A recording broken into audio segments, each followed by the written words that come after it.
Hey, y'all, everybody, Bible reading family. Thank you for being here. If you will join me, today is May 20th, and I'm sure we're still in the book of Psalms. Yes, we are still in the book of Psalms, and this is a psalm of Asaph. I like Asaph Psalms. They're really good.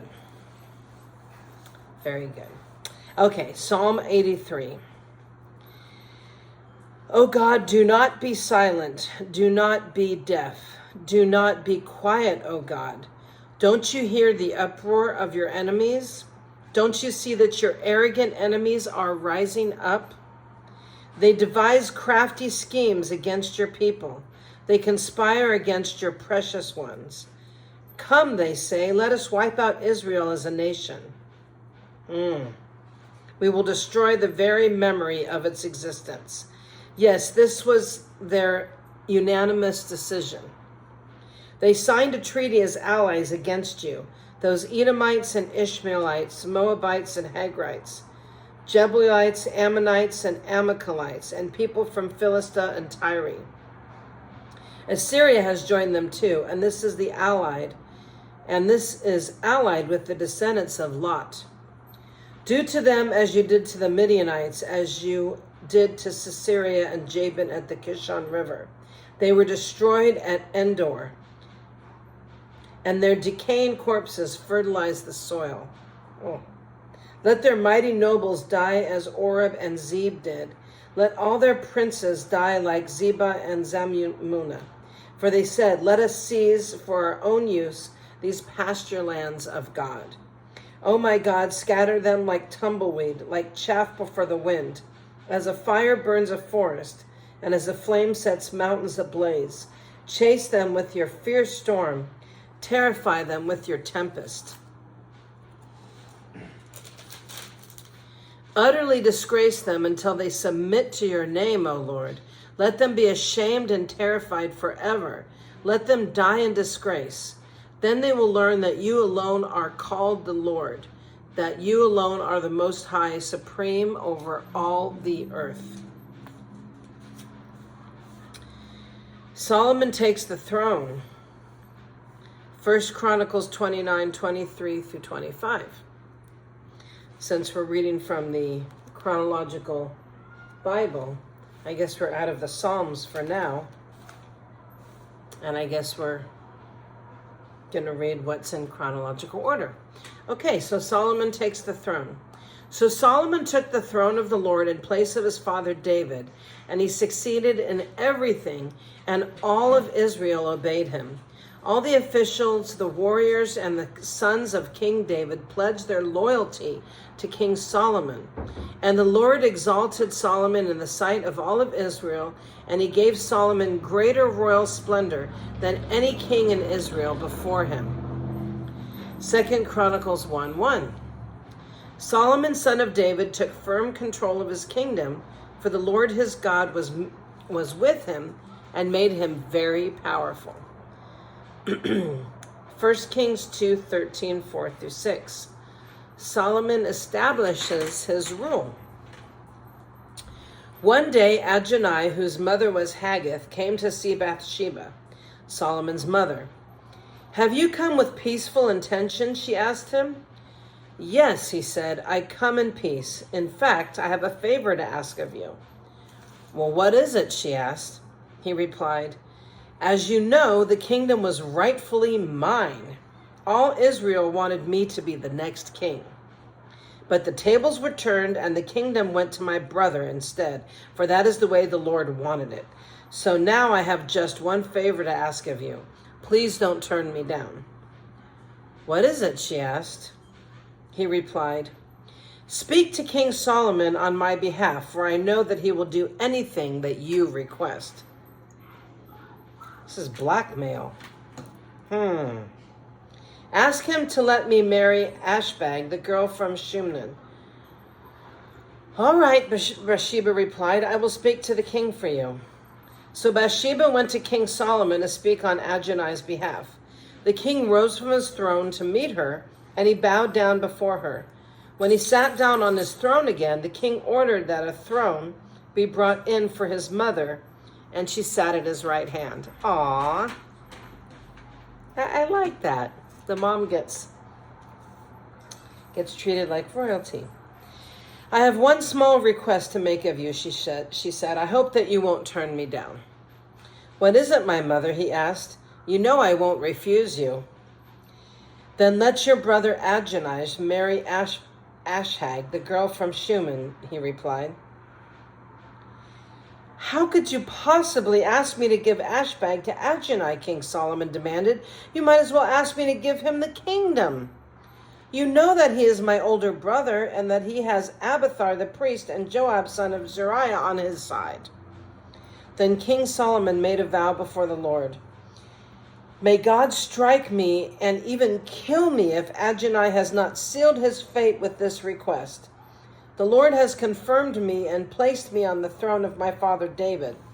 He has established my dynasty as he promised. So as surely as the Lord lives, Adonijah will die this very day. My God. So King Solomon ordered Benani, son of Jehoiada, to execute him, and Adonijah was put to death. Gosh. I don't remember the story about why this is such a big deal, but wow. Maybe the Bible will explain it. Back to verse 26. Then the king said to Abiathar the priest, Go back to your home in Anathoth. You deserve to die, but I will not kill you now, because you carried the ark of the sovereign Lord for David, my father, and you shared all of his hardships. So Solomon disposed Abiathar from his position as priest of the Lord, thereby fulfilling the prophecy the Lord had given at Shiloh concerning the descendants of Eli. Joab had not joined Absalom's earlier rebellion, but he had joined Adonijah's rebellion. So when Joab heard about Adonijah's death, he ran to the sacred tent of the Lord and grabbed onto the horns of the altar. When this was reported to King Solomon, he sent Benani, son of Jehoiada, to execute him. Benani came out to the sacred tent of the Lord and said to Joab, The king orders you to come out. But Joab answered, No, I will die here. So Benaiah returned to the king and told him what Joab had said. Do as he said, the king replied. Kill him there beside the altar and bury him. This will remove the guilt of Joab's senseless murders from me and from my father's family. The Lord will repay him for the murders of two men who were more righteous and better than he. For my father knew nothing about the deaths of Abner, son of Ner, commander of the army of Israel, and of Amasa, son of Jether, commander of the army of Judah. May their blood be on Joab and his descendants forever, and may the Lord grant peace forever to David, his descendants, his dynasty, and his throne. So Benaiah, son of Jehoiada, returned to the sacred tent and killed Joab, and he was buried at his home in the wilderness. Then the king appointed Benaiah to command the army in place of Joab, and he installed Zadok the priest to take the place of Abiathar. The king then sent for Shimei and told him, Build a house here in Jerusalem and live there. But don't step outside the city and go anywhere else. On the day that you so much as cross the Kidron Valley, you will surely die, and your blood will be on your own head. Shimei replied, Well, your sentence is fair, and I will do whatever the Lord the king commands. So Shimei lived in Israel for a long time. But 3 years later, 2 of Shimei's slaves ran away to King Achish, son of Maacah of Gath. When Shimei learned where they were, he saddled his donkey and went to Gath to search for them. When he found them, he brought them back to Jerusalem. Solomon heard that Shimei had left Jerusalem and had gone to Gath and returned. So the king sent for Shimei and demanded, Didn't I make you swear by the Lord and warn you not to go anywhere else, or you would surely die? And you replied, Well, the sentence is fair, and I'll do as you command. Then why haven't you kept your oath to the Lord and obeyed my command? The king also said to Shimei, You certainly remember all the wicked things that you did to my father David. May the Lord now bring that evil on your own head. But may May I, King Solomon, receive the Lord's blessings, and may I, one of David's descendants, always sit on the throne in the presence of the Lord.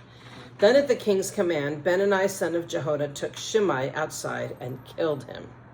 So the kingdom was now firmly in Solomon's grip.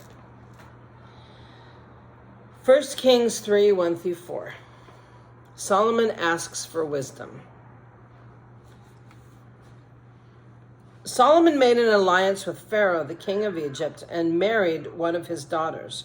He brought her to live in the city of David until he could finish building his palace and the temple of the Lord and the wall around the city. At that time, the people of Israel sacrificed their offerings at local places of worship, for a temple honoring the name of the Lord had not yet been built.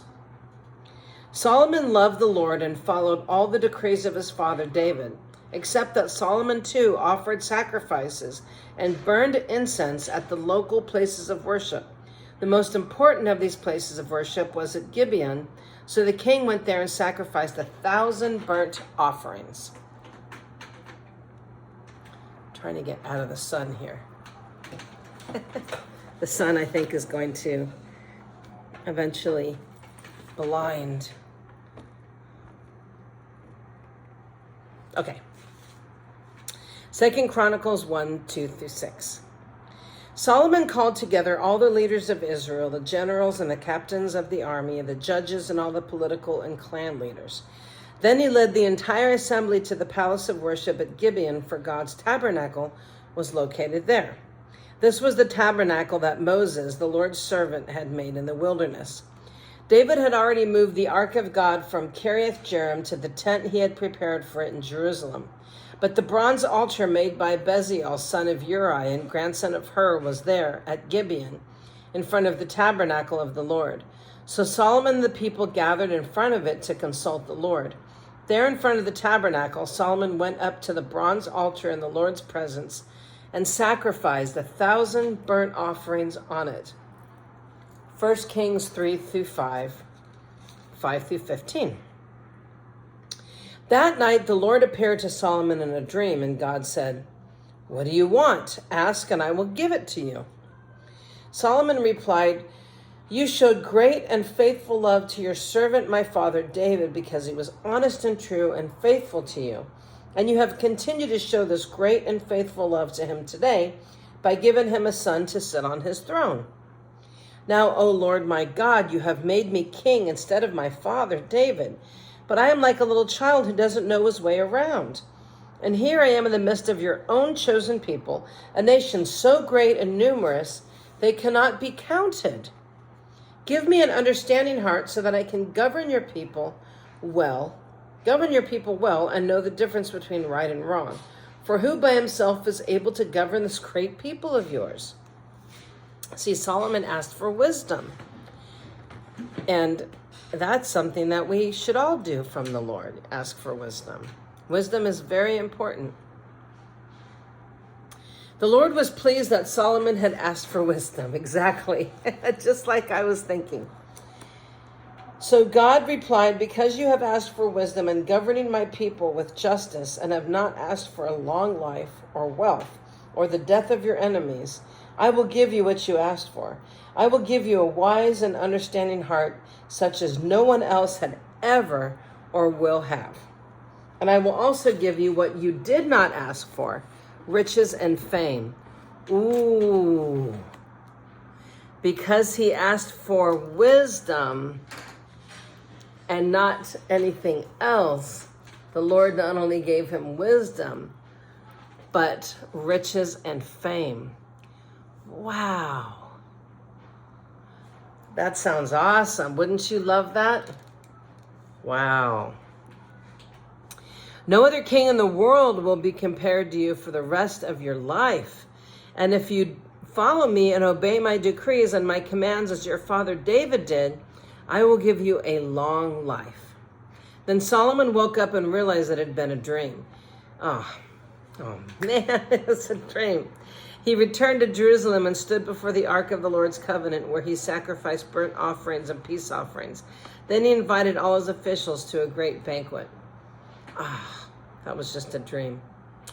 First Chronicles 1, 7 through 13. That night, God appeared to Solomon and he said, "What do you want? Ask and I'll give it to you." Solomon replied to God, "You showed great and faithful love to David, my father, and now you have made me king in his place. O Lord God, please continue to keep your promise to David, my father, for you have made me king over a people as numerous as the dust of the earth. Give me the wisdom and knowledge to lead them properly, for who could possibly govern this great people of yours?"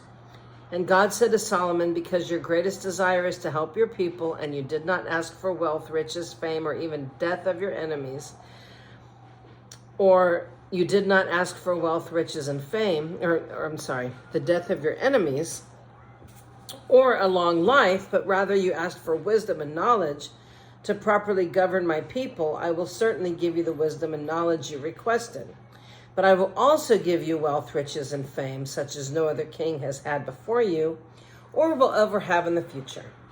Then Solomon returned to Jerusalem from the tabernacle at the place of worship in Gibeon, and he reigned over Israel. That's all, folks. That's pretty cool. Wow, I want to be like Solomon and ask for wisdom and then receive riches. Not riches, because I don't want to be rich. I just want to I want to be comfortable. We all do. We all want to be comfortable. So that's it for today. But I think wisdom is definitely more precious than rubies and gold. If you think about it, if you had riches, but you didn't have wisdom, then you could easily lose your riches. And, I've seen people, I knew somebody that went from riches to rags. So, because his health went bad. But if you have wisdom and you have riches, then you could multiply your riches, or you could find ways to maintain your riches. So having wisdom, I think, is more valuable, because in that way your riches can grow. So anyhow, thanks for joining me today. And the Bible also says the fear of the Lord is the beginning of all wisdom. So having the Lord is the first thing we need to do, and then asking for his wisdom. So have a blessed and wonderful evening, and thanks for being here.